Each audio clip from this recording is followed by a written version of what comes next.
Wurtz reaction. Wurtz reaction के बारे में आज हम बात करेंगे। तो अगर आर एक्स यानी कि अल्काइल हैलाइड की reaction sodium in the presence of dry ether में की जाए तो हमारे पास अल्केन का फॉर्मेशन होगा। याद रहे यहाँ पर आर एक अल्काइल ग्रुप है और एक्स एक हैलाइड है। ओके, तो इसकी reaction sodium and dry ether की प्रेजेंस में करवानी है। शॉर्टकट्स की अगर हम बात करें तो आपको आर एक्स के दो मॉलिक्यूल्स लेने हैं और उनकी रिएक्शन दो सोडियम के मॉलिक्यूल्स के साथ करवा देनी है। तो ये जो सोडियम के मॉलिक्यूल्स हैं ये इन दोनों एक्स को लेकर चला जाएगा और ये आर मिलकर अल्केन का फॉर्मेशन कर देंगे और 2NaX यहाँ पर बाई प्रोडक्ट के रूप में निकल जाएगा। ये जो रिएक्शन है ये फ्री रेडिकल मैकेनिज्म के थ्रू कैरिड आउट होती है। इसके अगर हम कुछ इंपॉर्टेंट पॉइंट की बात करें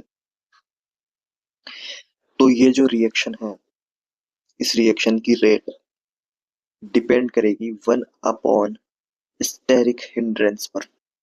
ये जो अल्काइल ग्रुप है इसके स्टेरिक हिंड्रेंस पर इनवर्सली डिपेंड करेगी।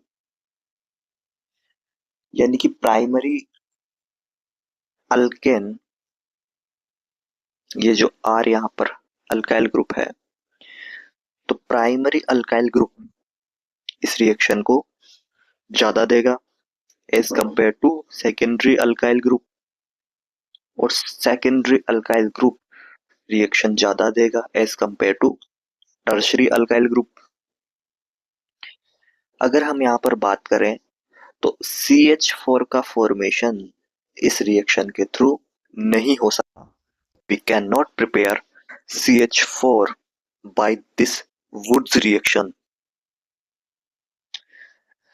CH4 का फॉर्मेशन क्यों नहीं हो सकता? क्योंकि हमें यहाँ पर दो अल्काइल ग्रुप लेने पड़ेंगे और अगर हम दो अल्काइल ग्रुप ले रहे हैं तो यहाँ पर ऑलरेडी एक से ज्यादा कार्बन वाली अल्केन का फॉर्मेशन हो चुका होगा। अगर हम अगले पॉइंट पर बात करें तो ओड कार्बन अल्केन भी इस रिएक्शन के थ्रू प्रिपेयर नहीं की जा सकती। ओड कार्बन अल्केन जैसे कि एक कार्बन वाली अल्केन, 3 कार्बन, 5 कार्बन, 7 कार्बन और इनफैक्ट 9 कार्बन। तो these odd कार्बन वाली alkanes will cannot form by this reaction। अगर हम यहाँ पर एग्जाम्पल्स की बात करें तो आर की जगह पर हम कोई भी अल्काइल ग्रुप ले सकते हैं। जैसे कि अगर हम यहाँ पर बात करें तो CH3X and sodium dry ether. तो यहाँ पर दो मॉलिक्यूल्स लेंगे हम तो हमारे पास फॉर्म होगा CH3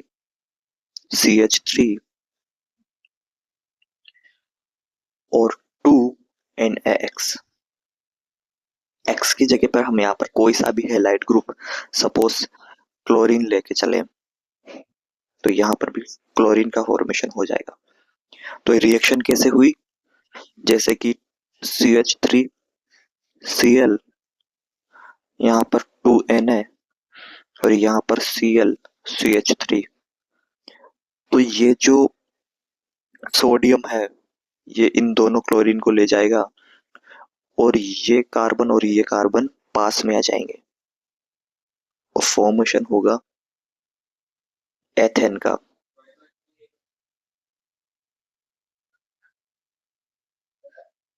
अगला एग्जाम्पल अगर हम यहाँ पर लें तो C2H5Cl सोडियम ट्राईथर में रिएक्शन होगी, ये बात आपको हमेशा याद रखनी है। फॉर्मेशन हो जाएगा C2H5 C2H5 plus NaCl. Okay, student. So this will form C4H10. Okay, so इस प्रकार ये रिएक्शन कैरिड आउट होगी। Thank you everyone.